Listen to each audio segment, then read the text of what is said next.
Guys, അപ്പോൾ നമ്മുടെ ഇന്നത്തെ വിഷയം എന്ന് പറയുന്നത് പൂരമാണ്. പൂരോത്സവം.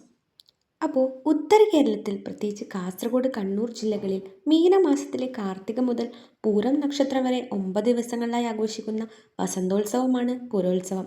കാമദേവനെ അഥവാ കാമൻ പുനർജനിക്കുന്നതായി ബന്ധപ്പെട്ട ഐതിഹ്യത്തെ അടിസ്ഥാനമാക്കിയാണ് ഈ ആഘോഷം. പെൺകുട്ടികളുടെ പ്രധാന ഉത്സവമാണിത്. എൻ്റെ വീടിനോട് ചേർന്ന് വരുന്ന ചെറുമക്കാവിലാണ് ഈ ഒരു ഉത്സവം ആഘോഷിക്കുന്നത്. വസന്തകാലമാണ് ഈ ഉത്സവത്തിന് ഏറ്റവും അനുയോജ്യം.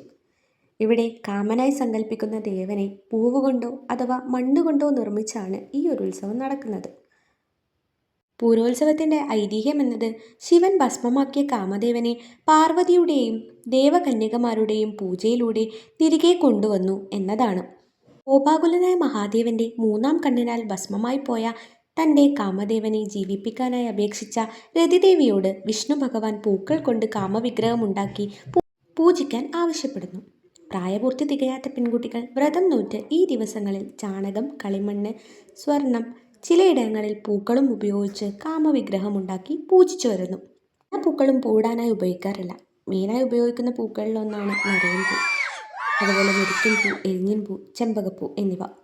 അവസാന ദിവസം കാമദേവനെ പറഞ്ഞയക്കൽ ചടങ്ങാണ്. നേരത്തെ കാലത്തെ വരണേ കാമ, കിണറ്റിൻ പടമ്മൽ പോലെ കാമ തുടങ്ങിയ മുന്നറിയിപ്പുകളുമായി വീട്ടിലെ വരിക്കപ്പിളാവിൻ്റെ ചുവട്ടിലേക്ക് പറഞ്ഞയക്കും. പൂരദിവസം പ്രത്യേകമായി തയ്യാറാക്കുന്ന പൂരടയും പൂരക്കഞ്ഞിയും ഒക്കെ ഉണ്ടാക്കി കാമന് സമർപ്പിക്കും. മറ്റാഘോഷങ്ങളെപ്പോലെ ഒരു ഒത്തൊരുമയുടെ ഉത്സവമാണ് പൂരവും.